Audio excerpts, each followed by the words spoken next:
Good morning class. Today we will start 9.11 article Director Sphere. Last lecture में हमारी 9.1 exercise complete हो चुकी थी। आज हम स्टार्ट कर रहे हैं 9.2 एक्सरसाइज। उससे पहले उसके कुछ एग्जाम्पल्स हैं, कुछ आर्टिकल्स हैं, ठीक है, कुछ डेफिनेशंस हैं, वो हम कर रहे हैं। सबसे फर्स्ट हमारे पास आर्टिकल है डायरेक्टर स्फीयर। क्या होता है देखिए, आपके पास क्या है, to find the locus of a point of intersection of three mutually perpendicular tangent plane to the central conicoid this। ठीक है, तो कहने का मतलब है आपके पास आपके पास कोनिकोइड है। कैसे कोनिकोइड है? सेंट्रल कोनिकोइड। ठीक है, ये आपके पास आपको दिख रहा है, ये आपका क्या है? सेंट्रल कोनिकोइड। ये आपका एक्स एक्सिस, ये आपका वाई एक्सिस, ये आपका जेड एक्सिस, ये 3 कोऑर्डिनेट एक्सिस है आपके पास। ठीक है, ये मेरा हो गया centre of a central conicoid. Clear है? तो आपके पास क्या हो गया, क्या है आपके पास, आपने उस पॉइंट का लोकस निकालना है। ठीक है, to find the locus of the point of intersection of 3 mutually perpendicular tangent plane. For example आपके पास मान लीजिए एक टेंजेंट प्लेन ये इससे बन रहा है, इससे ये हमारा ओरिजिन हो गया, ये एक्स एक्सिस हो गया, ये वाई एक्सिस हो गया, ये जेड एक्सिस हो गया। ठीक है, एक मेरा प्लेन मान लो एक्स ओ वाई एक प्लेन हो गया। ठीक है, वाई ओ जेड मेरा एक प्लेन हो गया, एक्स ओ जेड मेरा एक प्लेन हो गया। तो मेरे पास ये 3 म्यूचुअली परपेंडिकुलर टेंजेंट प्लेन है, किसके ऊपर? इस सेंट्रल कोनिकोइड के ऊपर। इन तीनों प्लेन का जो हमारे पास इंटरसेक्टिंग पॉइंट है, ये पॉइंट है, तो इस पॉइंट का हमने लोकस निकालना है। इस पॉइंट के लोकस मतलब इस पॉइंट का हमने पाथ निकालना है कि वो किस तरह की इक्वेशन हमें दे रहा है, और जो पाथ आएगा, जो इस पॉइंट का लोकस मिलेगा, ये पॉइंट जिस कंडीशन को सेटिस्फाई करेगा, वो हमें क्या देगा? Director sphere. ठीक है, क्लियर है? ठीक है, समझ में आया? To find the locus of the point of intersection of 3 mutually perpendicular tangent plane. ये टेंजेंट प्लेन किसके ऊपर है? इस सेंट्रल कोनिकोइड के ऊपर है। ठीक है, तो इन टेंजेंट प्लेन का, ठीक है, ये हमारे पास मान लीजिए एक टेंजेंट प्लेन ये हो गया। ठीक है, एक आपके पास टेंजेंट प्लेन ये हो जाएगा, एक टेंजेंट प्लेन आपका ये है। ये टेंजेंट प्लेन किसके ऊपर है? इस सेंट्रल कोनिकोइड के ऊपर है। इन तीनों टेंजेंट्स प्लेन का हमारे पास ये पॉइंट ऑफ इंटरसेक्शन है। तो इस पॉइंट ऑफ इंटरसेक्शन का लोकस आपने निकालना है कि ये क्या मिलेगा हमारे पास? डायरेक्टर स्फीयर मिलेगा। क्लियर है? देखो इजी सा आर्टिकल है। सबसे पहले हमारे पास जो जो कंडीशंस गिवन है, जो जो इक्वेशन गिवन है, वो लिखेंगे। The given equation of a conicoid this. ठीक है, अब इस कोनिकोइड के ऊपर 3 क्या है? टेंजेंट्स प्लेन है। ठीक है, और आपस में कैसे कैसे हैं? परपेंडिकुलर। जैसे कि हमारे पास ये टेंजेंट प्लेन है, इसके परपेंडिकुलर है। क्लियर है? तो देखो, तो let one of the 3 mutually perpendicular tangent plane to one be. अब हमारे पास ये क्या है? एक सेंट्रल कोनिकोइड है। इसके ऊपर जो हमारे पास 3 टेंजेंट प्लेन है, उनमें से मैं किसी एक की इक्वेशन अपनी तरफ से कंसीडर कर रही हूँ। मुझे पता है कि प्लेन की इक्वेशन इस टाइप की होती है, तो मैंने इन तीनों में से कोई सा भी एक प्लेन कंसीडर कर लिया, उसकी इक्वेशन ले ली। L1x M1y N1z। ये हमारे पास L1 M1 N1, ये हमारे पास क्या है? डायरेक्शन कोसाइन है प्लेन के। P1 क्या है? Perpendicular distance. ठीक है, अच्छा हमें पता है कि हमारा टेंजेंट प्लेन है इस सेंट्रल कोनिकोइड के ऊपर। तो बाय टेंजेंसी की कंडीशन हमने आर्टिकल पढ़ा है कि अगर कोई प्लेन टेंजेंट प्लेन हो किसी कोनिकोइड के ऊपर, तो हमारे पास क्या कंडीशन होती है? L1 का स्क्वायर अपॉन A, M1 का स्क्वायर अपॉन B, N1 का square upon C is equal to P1 का स्क्वायर। ठीक है, जो हमारे पास आपने सारा आर्टिकल में किया हुआ है कि हमारे पास कंडीशन कैसे आती है। ठीक है, यहाँ से आप P1 की वैल्यू निकाल सकते हो, ये आ जाएगी। ठीक है, तो हमारे पास P1 की वैल्यू मैं यहाँ पुट कर दूंगी, तो मेरे पास फर्स्ट टेंजेंट प्लेन की इक्वेशन आपके पास ये आ जाएगी। सिमिलरली आप दूसरे वाला टेंजेंट प्लेन कंसीडर करोगे, L2x M2y plus N2z is equal to P2। ठीक है, उसी तरह इसके अकॉर्डिंग टेंजेंट प्लेन की कंडीशन निकालोगे, टेंजेंसी की कंडीशन निकालोगे। जब दूसरे वाला प्लेन भी किसके ऊपर? टेंजेंट प्लेन है, तो आप कंडीशन ऑफ टेंजेंसी निकालोगे। उसके बाद वहाँ से आप P2 की वैल्यू निकालोगे। उसके लिए P2 होगा ना, आप P2 की वैल्यू निकालोगे, उठा के यहाँ पुट करोगे, तो आपके पास जो सेकंड वाले टेंजेंट प्लेन की इक्वेशन क्या आ जाएगी? सिमिलर ये आएगी, जैसे इसकी तरह बनेगी L2x plus M2y plus N2z equal to this. इसी तरह थर्ड वाले टेंजेंट प्लेन की इक्वेशन आपके पास ये आ जाएगी। ठीक है, अब आपने क्या निकालना है? लोकस निकालना है आपने। ठीक है, point of intersection of 3 tangents plane का। ठीक है, लोकस का मतलब क्या होता है कि आप कांस्टेंट टर्म्स को अब एलिमिनेट करके एक इक्वेशन बनाते हो, किसमें? एक्स वाई में। ठीक है, क्लियर है? तो हमने लोकस निकालना है, ठीक है। तो to find the locus we eliminate, locus का मतलब ये होता है, पाथ का मतलब ये होता है कि कांस्टेंट टर्म को एलिमिनेट करना। टू फाइंड द लोकस, तो हम क्या करेंगे, एलिमिनेट करेंगे L1 M1 N1, क्योंकि इन तीनों के इंटरसेक्टिंग पॉइंट का तो हमने लोकस निकालना है। तो यहाँ से कांस्टेंट टर्म हमारे पास क्या है, L1 M1 N1, यहाँ से L2 M2 N2, यहाँ से L3 M3 N3, तो इनको एलिमिनेट करके मैं लोकस निकालूंगी। To find the locus eliminating L1 M1 N1, L2 M2 N2, L3 M3 N3, ठीक है। तो मैं क्या काम करूँगी, इक्वेशन नंबर 3, 4, 5 का यूज़ करूँगी। मैं क्या काम, मुझे पता है कि L1 L2 L3 में हमारे पास रिजल्ट होते हैं, ठीक है, इनसे हम रिजल्ट बना सकते हैं। तो मैं इक्वेशन नंबर 3, 4, 5 को स्केयरिंग करा दूंगी और फिर आपस में ऐड करा दूंगी, ठीक है। Squaring and adding question number 3, 4 और 5, तो हमारे पास कितना आ जाएगा, देखो आप इसका स्केयर करोगे, ठीक है, लेफ्ट में ऐड करोगे, ठीक है, दोनों साइड स्केयर करोगे, यहाँ भी दोनों साइड स्केयर होगा, दोनों साइड स्केयर होगा, लेफ्ट में ऐड होगा, राइट में ऐड होगा, ठीक है। तो आपके पास कितना आ जाएगा, जब आप सिंप्लीफाई करोगे, देखो ए स्केयर जिसको खुलेगा प्लस बी स्केयर सी स्केयर, 2ab 2bc 2ca, इसी तरह इसका भी खुलेगा स्केयर, इसका भी खुलेगा स्केयर। जब उन सबको आप ऐड करोगे तो एक्स स्केयर कोफिशिएंट क्या होगा, L1 का स्केयर, यहाँ से एक्स स्केयर का कोफिशिएंट क्या होगा, L2 का स्केयर, यहाँ से एक्स स्केयर का कोफिशिएंट क्या होगा, L3 का स्केयर। तो आप तीनों में से एक्स स्केयर कोफिशिएंट को मान लोगे तो ये कंडीशन आ जाएगी। जब सिंप्लीफाई करोगे ऐसे ही वाई स्केयर कोफिशिएंट का इकट्ठा करोगे, जेड स्केयर को कंबाइन करोगे। अब यहाँ पे भी जब एक्स वाई वाले कोफिशिएंट भी आएंगे, जब तुम फार्मूला खोलोगे वाई जेड वाले कोफिशिएंट भी आएंगे, तो इनको सिंप्लीफाई कर लेना, ठीक है। और राइट हैंड साइड में क्या होगा, रूट जो स्केयर से हट जाएगा, प्लस ये भी हट जाएगा, ये भी हट जाएगा। तो आप 1/a वाले कोफिशिएंट अलग करोगे, 1/b वाले अलग करोगे। जब सिंप्लीफाई करोगे तो आपके पास कहने का मतलब है पूरी इक्वेशन आ जाएगी, बिल्कुल ईजी है। उसके बाद हमें पता है कि जो हमारे पास डायरेक्शन कोसाइन होते हैं, जो एक ही एक्सिस के अलोंग डायरेक्शन कोसाइन होते हैं, क्योंकि हमारे पास ये फर्स्ट प्लेन में एक्स एक्सिस के अलोंग डायरेक्शन कोसाइन है, ये सेकंड वाले प्लेन में एक्स एक्सिस के अलोंग डायरेक्शन कोसाइन है, ये थर्ड वाले प्लेन में एक्स एक्सिस के अलोंग डायरेक्शन कोसाइन है। तो हमें पता है कि L1 का स्केयर, L2 का स्केयर प्लस L3 का स्केयर 1 हो जाएगा, ये भी 1 हो जाएगा, ये भी 1, जहाँ और हमें पता है कि L1 M1, L2 M2, L3 M3, ये हमारे पास प्रोडक्ट ऑफ डायरेक्शन कोसाइन हमारे पास क्या 0 होता है ना, L1 M1, L2 M2, L3 M3 हमारे पास 0 होता है। ये हमने कंडीशंस अपने प्रीवियस क्लासेस में पढ़ी हुई हैं, ठीक है। ये आपने कहाँ पढ़ा होगा, ये आपने पढ़ा होगा 11th में, ठीक है, +2 में, ठीक है, कि अगर आप डिफरेंट डायरेक्शन को साइन लो, उनका प्रोडक्ट कराओ, जैसे L1 M1, L2 M2, L3 M3, अगर सेम होता है तो L1 L1, ठीक है, वो तो 1 हो जाता है। अगर जो डिफरेंट लेते हैं तो वो 0 हो जाता है, ये भी 0 हो जाएगा, ये भी 0 हो जाएगा। तो आपके पास ये कंडीशन आ जाएगी। तो आपके पास जब सिंप्लीफाई करोगे तो आपके पास पूरी ये इक्वेशन मिलेगी आपको। क्लियर है। अब देखो जो आपके पास इक्वेशन आई है, स्फीयर की इक्वेशन है, इसका सेंटर क्या है 0 0 0।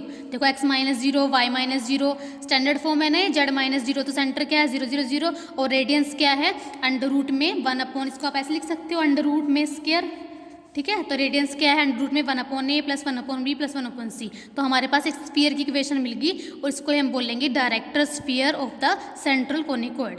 क्लियर है, ठीक है। इस स्फीयर का वही सेंटर है जो हमारे पास सेंट्रल कोनिकॉइड का सेंटर है, ठीक है। चलो, तो ये आर्टिकल आपको आई होप ये आपको आर्टिकल क्लियर होगा, ठीक है। तो इसी तरह आपके पास आप क्वेश्चन में तो डायरेक्ट यूज़ करोगे ना। अगर आपके पास सेंट्रल कोनिकॉइड है इस टाइप का गिवन, तो उसके लिए अगर आपने डायरेक्टर स्फीयर इक्वेशन लिखनी हो तो आप कैसे लिखोगे, x² + y² + z² = 1/a। ये x का कोफिशिएंट है, x² का कोफिशिएंट है आपके पास सेंट्रल कोनिकॉइड की इक्वेशन में, ठीक है। ऐसे ही +1/b, ऐसे ही +1/c, ये आपके पास डायरेक्टर स्फीयर इक्वेशन आ जाएगी, ठीक है। क्लियर है। तो similarly director sphere of the ellipsoid के लिए अगर आपने निकालना हो तो आपके पास कैसे निकलेगा, अगर आपके पास इलिप्सॉइड इक्वेशन इस टाइप की हो, x² / a² + y² / b² + z² / c², किसकी इक्वेशन होती है, एलिप्सॉइड की। अगर इसकी कोरस्पॉन्डिंग आपने डायरेक्टर स्फीयर इक्वेशन निकालनी हो तो हमारे पास क्या आती है, x² + y² + z² = a² + b² + c²। Clear है। अगर इसका प्रूव करना हो तो सिमिलर लाइन में करना है, जैसे हमने ऊपर वाला आर्टिकल किया, ठीक है। नेक्स्ट है आपके पास डेफिनेशन नॉर्मल क्या होती है। देखो नॉर्मल क्या होती है, अगर आपके पास कोई भी सरफेस है, मान लो आपको दिख रहा है ये सरफेस है एक, ठीक है, कुछ भी हो सकता है ये, ठीक है। जैसे मेरे पास ये इलिप्सॉइड है, ठीक है, कुछ भी सरफेस हो सकता है, पूरा कोनिकोइड, सेंटर कोनिकोइड भी हो सकता है। तो अगर आपके पास कोई सरफेस है, ये सरफेस के ऊपर आपके पास टेंजेंट प्लेन है, तो जो नॉर्मल हमारे पास क्या होती है, नॉर्मल अगर आप किसी पॉइंट पे देखते हो इस सरफेस की, तो इस हमारे पास इस सरफेस का जो टेंजेंट प्लेन होगा, देखो पी पॉइंट पे ये आपके पास टेंजेंट प्लेन है इस सरफेस का, तो नॉर्मल क्या होती है, वो स्ट्रेट लाइन होती है जो पी पॉइंट में से पास होती है, और जो टेंजेंट प्लेन होता है सरफेस का उसके वो परपेंडिकुलर होती है, वो हमारे पास क्या होती है, नॉर्मल लाइन होती है, ठीक है, इस सरफेस की, ठीक है, एट पॉइंट पी। तो डेफिनेशन देखो, the normal at any point P of the surface is the straight line passing through point P and perpendicular to the tangent plane at P। ठीक है, नॉर्मल क्या होती है हमारे पास, अगर आपने किसी सरफेस के ऊपर नॉर्मल देखनी है तो नॉर्मल हमारे पास वो स्ट्रेट लाइन होती है जो पी पॉइंट में से पास होती है, पास होगी, जिस पॉइंट के ऊपर आप नॉर्मल की बात कर रहे हो उस पॉइंट में से नॉर्मल पास होगी, और उस सरफेस के ऊपर जो टेंजेंट प्लेन होगा उस पर वो परपेंडिकुलर होगी। क्लियर है, चलो तो डेफिनेशन क्लियर होगी आपके पास। ठीक है, नेक्स्ट है आपके पास इक्वेशन ऑफ द नॉर्मल। ठीक है, आपने इक्वेशन फाइंड आउट करनी है नॉर्मल की। हमारे पास 3 फॉर्म है, 3 टाइप्स की नॉर्मल की इक्वेशन है आपके पास। ये फर्स्ट टाइप की नॉर्मल की इक्वेशन है, ये सेकंड टाइप की, और एंड ये थर्ड टाइप की। ठीक है, तो देखो, to find the equation of a normal at the point x1 y1 z1। ठीक है, कोई पॉइंट पे किसी पॉइंट के लोगे तो निकालते हैं हम इक्वेशन ऑफ अ नॉर्मल। ठीक है, तो to find the equation of a normal at the point this of the ellipsoid this. ठीक है, अब इस इलिप्सॉइड पे, इस पॉइंट के अलोंग अपने नॉर्मल की इक्वेशन निकालनी है। तो इस इलिप्सॉइड पे हमने एक टेंजेंट प्लेन देखना होगा। उस टेंजेंट प्लेन, जो इस इलिप्सॉइड पे टेंजेंट प्लेन होगा, उस प्लेन पे जो स्ट्रेट लाइन परपेंडिकुलर होगी, उस प्लेन के जो स्ट्रेट लाइन परपेंडिकुलर होगी उसको हम नॉर्मल बोलेंगे। ठीक है, तो हमारे पास मान लीजिए सरफेस है, किसका सरफेस है, इलिप्सॉइड का। ये मैंने इलिप्सॉइड पे क्या ले लिया, टेंजेंट प्लेन ले लिया। ठीक है, तो नॉर्मल हमारे पास क्या होगी, हमारे पास पी पॉइंट मैंने टेंजेंट प्लेन लिया, जो नॉर्मल लाइन होगी वो इस पी पॉइंट में से पास होगी, और जो नॉर्मल लाइन होगी इस टेंजेंट प्लेन की क्या होगी, परपेंडिकुलर। इस इक्वेशन, इस नॉर्मल लाइन की हमने क्या निकालनी है, इक्वेशन। ठीक है, तो आपको दिख रही है कि नॉर्मल है। क्लियर है, तो सबसे पहले देखो हमने इलिप्सॉइड लिख लिया। अब हमें पता है कि जो हमारी नॉर्मल है इसकी इक्वेशन मैंने बनानी है। ठीक है, ये स्ट्रेट लाइन है, स्ट्रेट लाइन की इक्वेशन कैसे होती है, जनरल फॉर्म क्या होती है स्ट्रेट लाइन की इक्वेशन की, x minus x1 upon L, y minus y1 upon M, z minus z1 upon N, where x1 y1 z1 क्या होता है, पासिंग पॉइंट जिसमें से हमारे पास लाइन पास कर रही होती है। एल एम एन क्या होता है, direction cosine of the line. ठीक है, तो इसका मतलब है कि इस लाइन का पासिंग पॉइंट तो मुझे पता है p, x1 y1 z1, बस डायरेक्शन कोसाइन निकालने रहते हैं इस लाइन के, तो मैं डायरेक्शन कोसाइन निकाल लूँगी, उससे मुझे मेरे पास इक्वेशन आ जाएगी। ठीक है, तो इसलिए मैं क्या कर रही हूँ, उससे पहले इस सरफेस के ऊपर, ठीक है, जो टेंजेंट प्लेन है उसकी इक्वेशन निकाल देती हूँ। अब इस सरफेस के ऊपर जो टेंजेंट प्लेन आपको ये दिख रहा है, और किस पॉइंट पे टेंजेंट प्लेन है, पी पॉइंट पे। तो हमें पता है कि हम किसी भी सरफेस पे टेंजेंट प्लेन की इक्वेशन निकाल सकते हैं with respect to any point. ठीक है, तो the equation of the tangent plane at point, equation of a tangent plane at point P हमने कंसीडर कर लिया, ये वाला पॉइंट है, क्योंकि इस पॉइंट के अलोंग तो हम नॉर्मल निकालनी है x1 y1 z1। तो हम कैसे निकालते हैं, x into x1 y into y1 z into z1 upon a square b square c square equal to 1। हमारे पास टेंजेंट प्लेन की इक्वेशन होगी। ठीक है, तो हमारे पास ये प्लेन की इक्वेशन आ गई। ये प्लेन के ऊपर क्या है, नॉर्मल है। ठीक है, तो हमें पता है कि ये क्योंकि प्लेन के ऊपर परपेंडिकुलर है हमारे पास ये, तो इसके डायरेक्शन कोसाइन कौन से हो जाएंगे, जो प्लेन के डायरेक्शन कोसाइन है। Therefore direction cosine of the normal are proportional to, पर प्रोपोर्शनलिटी वाले डायरेक्शन कोसाइन लेते हैं हम। ठीक है, 2 तरह के डायरेक्शन कोसाइन होते हैं ना हमारे पास, एक तो एक्चुअल डायरेक्शन कोसाइन, एक प्रोपोर्शनल डायरेक्शन कोसाइन। ठीक है, तो नॉर्मल के केस में हम क्या लेते हैं, प्रोपोर्शनलिटी, क्योंकि एक्चुअल डायरेक्शन कोसाइन नहीं है ना ये नॉर्मल के, एक्चुअल तो होते हैं जो नॉर्मल के डायरेक्शन कोसाइन हो। अभी हम प्लेन की इक्वेशन के हेल्प से ये बना रहे हैं हम किसके, डायरेक्शन कोसाइन नॉर्मल की। ठीक है, अब हमारे पास ये नॉर्मल है, ये परपेंडिकुलर है किसके ऊपर, प्लेन के ऊपर। ठीक है तो किसके ऊपर, परपेंडिकुलर प्लेन के ऊपर। ठीक है, जो नॉर्मल है किसके ऊपर परपेंडिकुलर है, प्लेन के ऊपर। तो नॉर्मल के डायरेक्शन कोसाइन क्या हो जाएंगे, प्लेन के डायरेक्शन कोसाइन वाले ही बन जाएंगे, पर कैसे, प्रोपोर्शनलिटी वाले, मतलब वो डायरेक्ट वो इक्वल नहीं हो सकते, उनको हम किसी कांस्टेंट के मल्टीप्लाई लेके लिखते हैं। ठीक है, वो होता है प्रोपोर्शनलिटी का मतलब। ठीक है, पर हम यहाँ तो हम डायरेक्ट वो ही ले लेते हैं, direction cosine of normal are proportional to. देखो हमारे पास ये प्लेन की इक्वेशन है, प्लेन की इक्वेशन में डायरेक्शन कोसाइन क्या है, जो एक्स का coefficient x1 upon a square. ठीक है, ये एल हो गया, ये m हो गया, ये n हो गया, ठीक है। तो नॉर्मल के डायरेक्शन कोसाइन भी यही हो जाएंगे, क्योंकि नॉर्मल हमारे पास प्लेन के ऊपर नॉर्मल है, ठीक है।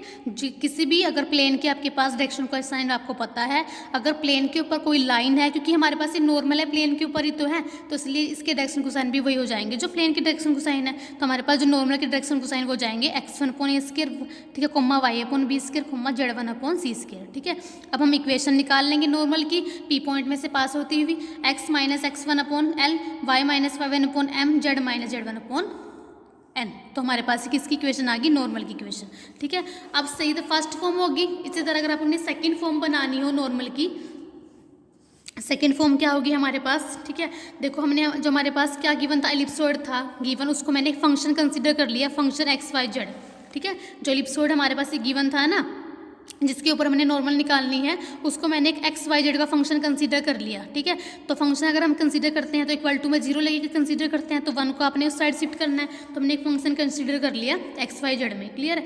तो आपने यहाँ पे कर लिया बाय कर लिया एक्स निकाला, कर लिया बाय कर ली वाई निकाला, तो इस केस में निकालना है, कर लिया बाय कर ली जेड निकाला। ऐसे ही एफ का derivative with respect to x1 निकाला, विद रिस्पेक्ट टू y1 निकाला, विद रिस्पेक्ट टू z1 निकाला। कैसे निकालोगे, क्योंकि हमारे पास जो ये पॉइंट है x1 y1 z1, ये किसके ऊपर है, सरफेस के ऊपर ही तो है, एलिप्सॉइड के ऊपर ही तो है, तो इसका मतलब x1 y1 z1 एलिप्सॉइड की इक्वेशन को सेटिस्फाई करेगा। तो इस केस में अगर आप इस केस में हमारे पास ये इक्वेशन किस टाइप की बन जाएगी, f of x1 y1 z1 is equal to x1 का square upon a square plus y1 का square upon b square plus z1 का स्क्वायर अपॉन c स्क्वायर -1। तो अब इसका डेरिवेटिव लेना है विद रिस्पेक्ट टू x1, ठीक है। वो कितना हो जाएगा 2x1 अपॉन a स्क्वायर, ठीक है, with respect to y1 with respect to z1, ठीक है।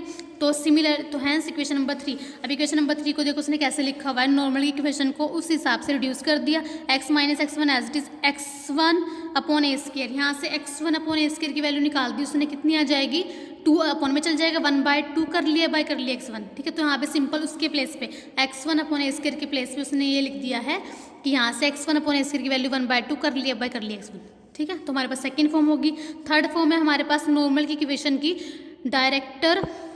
डायरेक्शन कोसाइन फॉर्म, ठीक है, डायरेक्शन कोसाइन फॉर्म। इसमें हम एक्चुअल डायरेक्शन कोसाइन का यूज़ करेंगे, ठीक है। अब देखो हमारे पास क्या है, थर्ड फॉर्म में क्या है, if p is the length of the perpendicular from the centre 0 0 on the tangent plane 2। इसमें हम क्या काम कर रहे हैं, जो हमारे पास इस सरफेस का सेंटर है, इस सरफेस का सेंटर एलिप्सॉइड का सेंटर, इस केस में तो ओरिजिन ही होता है ना, तो अगर हमारे पास जो ओरिजिन है उससे हम परपेंडिकुलर डिस्टेंस ले रहे हैं किसके ऊपर, टेंजेंट प्लेन के ऊपर, ठीक है।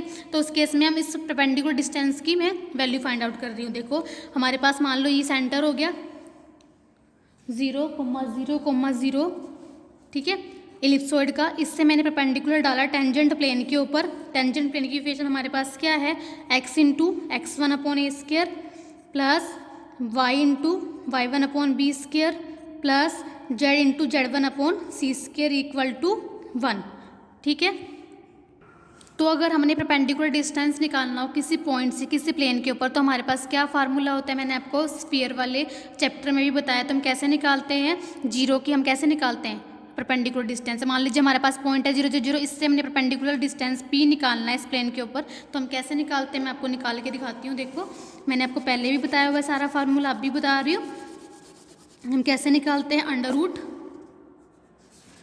पहले अपनी प्लेन की इक्वेशन को ठीक करके लिखते हैं, ठीक है। प्लेन की इक्वेशन में हम जो हमारा p होता है इसको हम इस साइड लेफ्ट हैंड साइड पे लेके जाके लिखते हैं, तो -1 हो जाएगा इज इक्वल टू 0। तो हम कैसे निकालते हैं, perpendicular distance p is equal to mod के अंदर 0 की मल्टीप्लाई x के कोफिशिएंट के साथ x1 अपॉन a सीरीज, तो 0 ही हो जाएगा, +0 +0, क्योंकि 0 0, ठीक है। प्लस का p आता है, -1 है यहाँ पे, तो -1 आ जाएगा। अंडर द रूट क्या आता है हमारे पास, जो x कोफिशिएंट होता है प्लेन में उसका स्क्वायर, यानी कि हमारे पास x1 का square upon a square plus, ठीक है, ऐसे ही y1 का square upon b square, square होता है, स्केयर यहाँ पहली है तो यहाँ पे हमारे पास 4 आ जाएगा ना, क्योंकि ए स्केयर तो पहली है, y कोफिशिएंट क्या है y1 अपॉन b स्केयर, तो y1 का स्केयर अपॉन b का स्केयर यानी कि b की पावर 4 प्लस z1 का स्केयर अपॉन c की पावर 4, ठीक है। तो -1 का मोड तो प्लस हो जाएगा, तो 1 अपॉन, ठीक है, अंडर रूट में x1 का, अब x1 अपॉन a स्केयर का स्केयर वही बात हो जाएगा, x1 का स्केयर आ जाएगा a की पावर 4, ऐसे y1 का स्केयर b की पावर 4, ऐसे z1 का स्केयर अपॉन c की पावर 4। तो ये हमारा परपेंडिकुलर डिस्टेंस हो गया ओरिजिन ओरिजिन से किसके ऊपर, टेंजेंट प्लेन के ऊपर, ये हमारा टेंजेंट प्लेन है, ठीक है। तो अब आपने क्या काम करना है, डायरेक्शन कोसाइन वाली फॉर्म में आपने क्या करना है, हमने एक्चुअल डायरेक्शन कोसाइन निकालने नॉर्मल की, ठीक है। यहाँ तो हमने प्रोपोर्शनलिटी वाले लिए थे, ठीक है, वो तो हम डायरेक्ट फिर यहाँ से उठा लेते हैं टेंजेंट प्लेन की इक्वेशन में से, ठीक है। अगर आपने एक्चुअल डायरेक्शन कोसाइन निकालने हो तो हम कैसे निकालते हैं, the direction cosine of the normal are, अब प्रोपोर्शनल तो नहीं लिखा हुआ, इसका मतलब एक्चुअल डायरेक्शन कोसाइन है, तो हम कैसे निकालते हैं, प्लेन की इक्वेशन में जो हमारा एल एम एन होता है, फार्मूला क्या होता है एक्चुअल डायरेक्शन कोसाइन निकालने का, एल अपॉन अंडर रूट में L square plus M square plus N square comma M upon under root में L square plus M square plus N square, इस similarly N upon under root में this, ठीक है। तो हमारे पास formula क्या होता है दिस, तो हमारे पास देखो एक्स एल की वैल्यू क्या है हमारे पास टेंजेंट प्लेन में, देखो x1 अपॉन ए स्क्र, ठीक है। तो एल क्या है x1 अपॉन ए स्क्र, ठीक है। तो एल अपॉन अंडर रूट में L square M square N square, ऐसे रही इस तरह एम अपॉन अंडर रूट में L square M square N square N upon this. तो हमारे पास ये है, हमारे पास एक्चुअल डायरेक्शन कोसाइन आ गई नॉर्मल की, ठीक है। अब यहाँ पे अंडर रूट में x1 ये वाली वैल्यू किसकी है, 1 अपॉन दिस वैल्यू p की वैल्यू है, तो 1 अपॉन दिस हमारा p पुट हो जाएगा, ठीक है। 1 अपॉन में दिस किसकी वैल्यू p की वैल्यू है, तो हमारे पास आ जाएगा ये किस में रिड्यूस हो जाएगा, x1 इंटू पी अपॉन ए स्क्र, ठीक है, क्योंकि 1 अपॉन दिस हमारे पास p की वैल्यू है ना यहाँ से, तो ये मेरे इसमें रिड्यूस हो जाएगा। तो इक्वेशन ऑफ अ नॉर्मल, इसी लाइन की इक्वेशन हम निकाल लेंगे, इस पॉइंट में से पास होती हुई पॉइंट क्या है x1 y1 z1 क्या हो जाएगी, x minus x1 upon L y minus y1 upon M z minus z1 upon N, clear है। तो ये हमारे पास थर्ड फॉर्म होगी नॉर्मल की। जनरली हम इसको और इसको यूज़ करते हैं, ज़्यादा हमारा ये यूज़ होता है, ठीक है। देखो यहाँ पे लिखा हुआ है नोट में, equation of a normal in third form as given by 6 is used to problem which involves distance measured from any point x1 y1 z1 along the normal at p। अगर हमारे पास किसी पॉइंट का distance, ठीक है, अगर हमने किसी point का अगर हमने कोई डिस्टेंस मेजर करना हो x1 y1 z1 से, ठीक है, किसी नॉर्मल के अलोंग, तो हम इस वाली इक्वेशन का यूज़ करते हैं, अदरवाइज हम अपनी थर्ड इक्वेशन का यूज़ करते हैं, ठीक है। अगर किसी क्वेश्चन में डिस्टेंस की बात हो रही हो, इस पॉइंट p की डिस्टेंस की बात हो रही है, जैसे हमारे पास ये पॉइंट p था, इसकी डिस्टेंस की बात हो रही है किसी दूसरे पॉइंट के साथ, ठीक है। अगर डिस्टेंस की बात हो रही हो किसी क्वेश्चन में तो आप इस वाली इक्वेशन का यूज़ करोगे, अदरवाइज आप नॉर्मल की इस वाली इक्वेशन का यूज़ करोगे, ठीक है। तो आज के लिए हमारा सफिशिएंट है लेक्चर। Thank you class.